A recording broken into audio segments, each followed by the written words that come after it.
Dejamos la verdad es que más sombras que certezas sobre la muerte de una chica de 24 años que es así de duro, pero murió sola en mitad del océano. La familia de Noelia no se conformaba con lo que le contaron los expertos tras una primera autopsia. Sospechaban que Noelia no solo murió ahogada. Y ahora parece que esas sospechas tienen fundamento. Miren, lo que tenemos aquí es la segunda autopsia de Noelia. La van a conocer en un momento y les aseguro que tiene datos que justifican el malestar de la familia de la joven fallecida. Antes, permítanos recordar a Noelia. Puerto deportivo del municipio malagueño de Benalmádena. Noelia Pérez, de 24 años, participa en una excursión en un velero y 4 motos de agua. Ella viaja en una de esas motos con un chico. Se alejan del barco. Horas después, su acompañante es rescatado por un carguero. Asegura que en un momento dado se separan. Noelia decide nadar hacia la costa y le pierde la pista. 2 días después se encuentran el cadáver de la joven flotando en aguas limítrofes con la provincia de Granada. Su padre tiene serias dudas de la declaración de su acompañante. De la moto no estuvo, o sea, las horas que él dice no estuvo en el agua. Porque según la autopsia que tenemos, certifica que una persona 7 horas en el agua, a 15 grados como estaba ese día de temperatura el agua, tendría que haber salido con una hipotermia grave. Son muchos los datos que a la familia no le cuadran. Las corrientes que había en esos días, el desplazamiento del cuerpo, los 2 cuerpos en el agua sería para lo mismo. No nos explicamos cómo él se mantiene a 2 millas y la niña aparece a unos 45 kilómetros en dirección a la costa de Motril. Demasiadas preguntas sin respuesta e incluso supuestas declaraciones que ahora no aparecen. Un amigo de la niña que estaba allí nos comentó de que se le había tomado declaración a todos, 2 guardias civiles que llegaron en un coche y pues eso, esas declaraciones no aparecen, los números de los agentes tampoco aparecen por ningún lado. ¿Qué le pasó realmente a Noelia? ¿Por qué 9 meses después del suceso su familia no conoce tan siquiera la hora exacta de su muerte? Bueno, pues tenemos a Carmen Pérez, ella es la madre de Noelia. Escuchaban a su padrastro en este vídeo, él es escolta y por eso no da la cara, le veían de espaldas. Carmen, tras ese nuevo estudio, mucho más ampliado, ¿qué conclusiones extraes? Pues que todas las cosas que yo me temía, ¿no? Que mi hija no se ha muerto ahogada, ni por hipotermia, que ha sido producido por un golpe o un traumatismo. Con derrame cerebral. Con derrame cerebral. Y se confirman, por tanto, tus peores presagios. Sí. Tú ya lo dijiste en este programa, yo que creías que había algo más. Algo más. Porque ella sabía nadar. Ella sabía muy bien nadar y evidentemente si una persona que sabe muy bien nadar y está consciente, en todo momento, tú no te vas a 4 kilómetros o 4 millas de la costa a buscar la costa, sino vas a la moto que la tienes a 150 metros. Evidentemente es algo que es coherente, ¿no? Vas a buscarte lo que más cerca tengas para salvarte la vida, ¿no? Dices, no, ahora voy mirando hacia la costa. Eso es imposible. El conductor de esa moto de agua, malagueño, 32 años, enfrenta en febrero a un juicio de faltas. Faltas leves. Faltas leves. Tú vas a hacer todo lo posible para evitar que sea así, que se le juzgue por otro delito. Es que realmente yo quiero saber, el después ya me lo sé, mi hija está muerta, pero quiero saber lo que pasó antes de eso. Y yo no sé lo que pasó. Y yo quiero saberlo. A mí no me vale decir que tuvo un accidente, que se cayó de la moto y que estuvo 4 horas con ella nadando, que a mí me están diciendo que el golpe que tuvo es mortal. Ya. Tú no le apuntas a él, no lo acusas directamente. A ver, pero yo en ningún momento sí estoy diciendo que nadie mataría a mi hija. Pero no crees su testimonio. Pero yo no creo en ningún momento, desde el primer momento, ninguno de sus testimonios. De hecho, las 8 personas que estaban implicadas, ninguna ha dado la cara, nada, y son 18 meses. Desde el primer momento nunca, Carmen nunca ha culpado a nadie. Lo que ha hecho es pedir una explicación convincente de la muerte de su hija. Cuando conseguimos esta documentación, esta autopsia, que en realidad es una ampliación de la primera, es importante que nos la valore un forense. Nosotros, como ustedes bien saben, contamos con la colaboración habitual de José Cabrera. Hoy José no puede estar aquí en el plató porque tiene un juicio, pero le dimos esta documentación. Me parece importante además, Susana, destacar que no se le dijo absolutamente nada.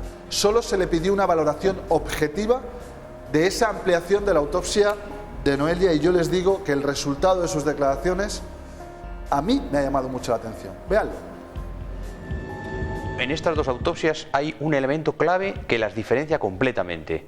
En la primera se habla de hipotermia, es decir, una chica que muere por estar en el mar al bajarle la temperatura. Y en la segunda autopsia, mucho más compleja, mucho más completa y también oficial, se dice claramente que hay una muerte casi seguro por sumersión, pero hay un traumatismo con hemorragia cerebral y cerebelosa. Traumatismo difícil de explicar. Una persona que va en una moto de agua, si se cae de la moto, las posibilidades de golpearse con algo duro en el mar son prácticamente inexistentes. Otra cuestión es que se cayera de una motora o que se cayera de un barco. Por lo tanto, aquí yo no encuentro explicación a las hemorragias cerebrales. Podíamos especular respecto a que se la hubiera golpeado, por ejemplo, pero esto, claro, en la investigación judicial tendría que exponerse claramente. El caso es que la mujer cae de la moto, tiene hemorragias cerebrales y a consecuencia de ellas o con ellas muere por sumersión. Cuando un juez autoriza e insta una segunda autopsia oficial en un instituto de medicina forense, implica necesariamente que en la primera autopsia no han quedado las cosas claras. Y ese instructor, que es el juez, autoriza la segunda autopsia oficial, más completa y más profunda, para determinar claramente la causa de la muerte. Eso es lo que ha pasado en este caso, que está por resolver. Bueno, se puede decir más alto, pero no más claro, ¿eh? Carmen, ¿qué te parece esta valoración? Es que es la que ya nos habían dado, porque yo la verdad no tengo ni idea de estas cosas, lees y no lo entiendes. Claro. Pero habíamos consultado y nos habían dado la misma valoración. Y es algo que a mí eso lo único que en la autopsia todavía al final todavía no tenemos una hora de la muerte de mi hija. Ya. Y yo creo que eso es muy importante. ¿Por qué? ¿Por qué es tan importante saber a qué hora Porque murió yo tu creo hija? que este señor está diciendo que nadó con ella 4 horas, mínimo de 4 horas, con ella, en contacto. Es que ese es un gran problema y mientras hablamos, Manu está repasando la documentación. Claro, si tú como único testigo de la muerte de una mujer declaras que has nadado con ella 4 horas, ¿cómo demonios lo combinas con un traumatismo que pudo ser perfectamente accidental, pero que si te deja groggy, pensémoslo así, te provoca el ahogamiento en el momento? Me cuesta creer en que algo te provoque... Yo le veo un problema a todo esto. Ese testimonio, que evidentemente en principio las autoridades no tienen por qué dudar de él, Claro. tiene que estar refutado o tiene que estar desmentido por el estudio sobre el cadáver, ¿vale? El estudio es que mientras hablaba estaba mirando los 2 estudios y es verdad que la primera autopsia está bastante incompleta, ¿vale? Incompleta porque, por ejemplo, no se fija en las lesiones que... Hay que aclarar, por cierto, que no es una segunda autopsia, sino que es un informe hecho con determinados órganos extraídos del cadáver, con cerebro, hígado, pulmón, es decir, con una serie de órganos. Entonces, en ese segundo estudio, que también es oficial y que también está hecho por un instituto oficial, es verdad que sí que se reflejan determinadas lesiones que el primero no recoge, no sé por qué, porque los pulmones tienen que ser los mismos. Claro. Y en la primera autopsia no se reflejan unas lesiones, unas hemorragias que en la segunda autopsia sí que aparecen, ¿no? Entonces es verdad pero esto es de manual de policía o de investigador. Un testimonio tiene que ser ratificado o refutado por determinadas pruebas y en este caso, desgraciadamente, la única prueba que hay es el cadáver de su hija, que es lo único con lo que se podía cotejar ese testimonio, ¿no? La hora de la muerte, que veo que sí que tiene cierta importancia para usted, es que no es tan sencillo de datar, quiero decir, la hora con precisión no es tan sencillo, no. Y más en un cadáver que está en el agua, en un cadáver que está fuera del agua sí, porque con una medición de la temperatura corporal sí que se puede aproximadamente averiguar, pero con un cadáver en el agua es más complicado, ¿no? Pero es cierto, es irrefutable que hay una serie de lesiones que han encontrado, insisto, no es una pericia de parte, no es un forense que actúa de parte, sino que es un instituto oficial el que ha hecho este segundo Instituto estudio. Médico Legal, pues totalmente de acuerdo con lo que has dicho. Lo que ocurre muchas veces es que un primer estudio se hace general cuando no se ve causa suficiente y se da por hecho decir, pues habrá sido un accidente, se hace algo mucho más genérico. Cuando ahora el instructor, el juez, dice dudo, claro, es cuando se hace la analítica de todos los órganos, que podrá datarse a lo mejor, si el golpe fue antes, durante, después, en qué momento. Bueno, yo creo que ustedes han movilizado un hecho que genera ahora unas dudas más que razonables para el juez y se llegará posiblemente al final, sí. Bueno, pues... Otra cosa es determinar quién es el culpable. No, hay que dejar muy claro, y lo quiero repetir, ni Carmen ni su marido culpabilizan a nadie aún, porque no tienen pruebas para pensarlo, pero ellos sí que querían una aproximación a cómo murió su hija, y creo que con estos datos estamos un poquito más Ella cayó en cerca. el agua, ¿no? No nos consta que cayese cerca de una zona de rocas. No, Es no, decir, no, cayó no, estaban mar adentro. en o alta sea, mar. Sí, sí, Vale. de hecho No, lo digo ella por tiene aclararlo heridas, del golpe también. Ella tiene heridas post-mortem después. Es que además, en relación a lo que comentaba Manu, de refutar el testimonio de una persona con pruebas, también hay que hacerlo con otros testimonios. Ese es un capítulo que además Carmen lleva muy mal, porque si recordáis, esa moto sale de un velero. Sí. Y en ese velero cada uno testifica, permitirme la expresión, de su madre y de su padre. Cada uno cuenta una historia totalmente distinta que tampoco ayuda mucho.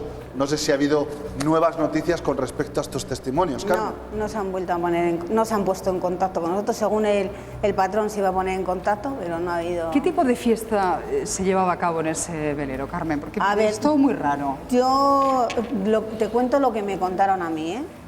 Mi hija habían bajado unos amigos de Bilbao a verla y estaban allí y dos compañeras más van a una fiesta de un cumpleaños del chico este que va con la moto con mi hija. Entonces, mi hija en principio no iba a ir porque, claro, habían bajado a verla y tal, y dice, no, vente porque voy a ir yo sola, porque la otra chica al último momento se ha echado para atrás y no quiere ir sola. Y mi hija la acompañó. Y era una fiesta que se supone que iban a comer una paella, tomar unas copas, dar una vuelta, ir a ver los delfines y a las 6 de la tarde iban a volver. ¿Había prostitución en esa fiesta? Sí, el patrón del barco, sin saberlo ellas, salió con una moto y recogió a 3 señoritas en una triplaza. Señoritas que De pago. a la fuga. Sí, cuando bajaron del barco, a uno de los amigos de mi hija le dijeron que tengáis mucha suerte y desaparecieron. Y no se ha vuelto a saber nada. Claro, eso todavía complica más esta investigación porque es posible que hayan vuelto a su país, ¿no? Claro, De seguir evidentemente. la pista es casi imposible. Imposible.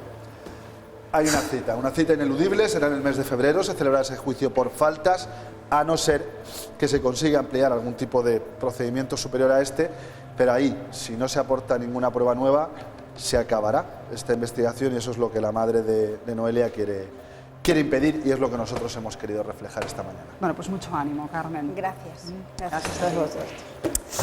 Bueno, nos quedamos muy sobrecogidos días atrás con una noticia de la que ahora nos volvemos a ocupar, Alfonso. Sí, porque queríamos saber qué pasaba después. El titular era impresionante, pero estábamos convencidos de que después de aquello la vida tenía que continuar, sobre todo